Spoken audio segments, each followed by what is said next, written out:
मुजफ्फरपुर के अस्पताल में आग के बाद कई लापरवाहियां सामने आई हैं। डॉक्टर और स्टाफ पर अस्पताल से भागने का आरोप है। तो जब आग लगी अस्पताल में ना तो कोई फायर सिस्टम काम कर रहा था और ना ही वाटर स्प्रिंकल काम कर पाए। आखिर अस्पताल से मरीजों को कैसे रेस्क्यू किया गया, बता रहे हैं हमारे संवाददाता नीतीश चंद्र।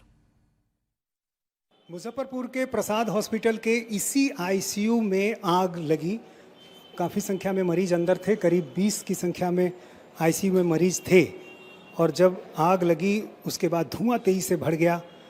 मरीज के जो परिजन थे वो नीचे के तल्ले में थे और ऐसे में उनको जानकारी देर से मिली। ये तमाम चीज़ें जो आप देख रहे हैं यहाँ पर, जो जलने के बाद जो नुकसान हुआ, और अंदर चूँकि इसे सील कर दिया गया है, लेकिन तमाम जो इक्विपमेंट्स थे वो पूरी तरह से जल गए।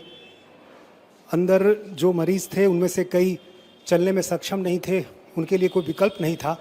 और ऐसे में 5 जो मरीज़ थे उनकी मौत हो गई है। ये नीचे के हिस्से जो सीढ़ी जा रही है, यहाँ भी देखिए फायर फाइटिंग की तमाम चीज़ें ज़रूर लिखी हुई हैं, अग्निशामक यंत्र, लेकिन ये काम नहीं कर रहा था सिस्टम। ये खिड़की यहाँ पर तोड़ी गई। दूसरी तरफ यहाँ भी हम आपको दिखाएं, चूँकि धुआं तेज़ी से बढ़ रहा था तो ये तोड़ा गया। और आईसीयू की एक खिड़की का शीशा आप देखिए किस तरह से तोड़ा गया है, क्योंकि धुआं बहुत तेज़ी से भर गया था।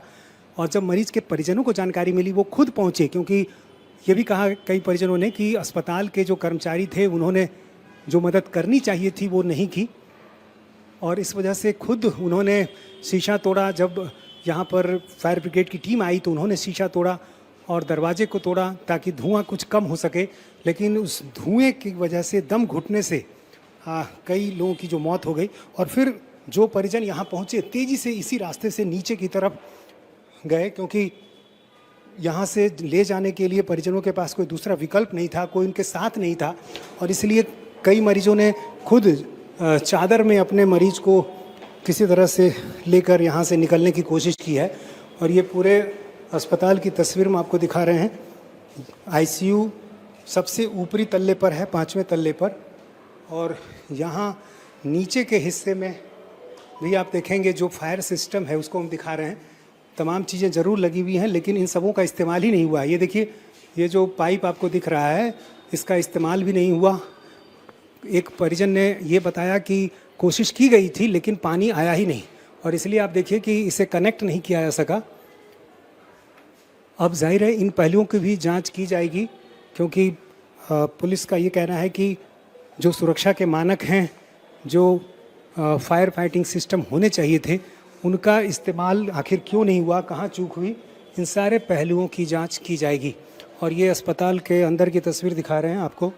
ये एक मुजफ्फरपुर का बड़ा अस्पताल है, लेकिन जिस तरह से ये घटना हुई है उसके बाद इसको लेकर कई सवाल भी खड़े हो रहे हैं कि आखिर ये घटना कैसे हुई, उस समय अस्पताल के स्टाफ ने क्या भूमिका निभाई, और चूक हुई तो कहाँ हुई। आप लोग इसी हॉस्पिटल में, आपके लोग एडमिट हैं, तो आपको जानकारी मिली होगी जो घटना हुई। मैं घर पे था, मेरे भैया यहाँ पे एडमिट थे, भैया यहाँ पे थे, उन्होंने बताया, मैं आया यहाँ पे, कंडीशन देखा, कंडीशन पैथेटिक था। फिर हम लोग अब पेशेंट को यहाँ से ले जाएंगे, पटना लेके जा रहे हैं। उस समय आपके मरीज किस कमरे में थे जब ये आग लगी? नहीं, मरीज इसी कमरे में थे, नीचे वाले में, और इसके जस्ट ऊपर हादसा हुआ। आईसीयू में नहीं थे। तो आपको बाहर निकालने में सफल हो पाए उस समय? नहीं, वो आईसीयू में नहीं थे ना, अभी यहाँ आईसीयू में थे। हाँ, यहाँ तक आग नहीं पहुँची थी? यहाँ तक आग नहीं पहुँची थी जी। तो अब क्या जानकारी मिल पाई आपको कि कैसे ये घटना हुई, क्या वजह रही? शॉर्ट सर्किट के कारण हुई है। आपके परिजन यहीं हैं? किस वार्ड में? यही इसी रूम में थे। 300। आग लगने की जानकारी मिली उस समय आप लोग कहाँ थे? उस समय मैं तो घर पे थी, भैया थे यहाँ, तो उन्होंने हमें बताया कि इस तरह का घटना हुआ है।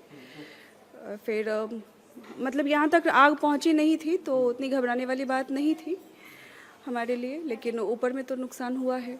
फिर भी जो मरीज इस फ्लोर पर होंगे वो भी यहाँ से भागने की कोशिश जरूर कर रहे हैं। सब लोग पैनिक मोड में थे, और लेकिन हमारे पेशेंट को हम रूम में ही रखे हुए थे, ले नहीं जा पाए थे।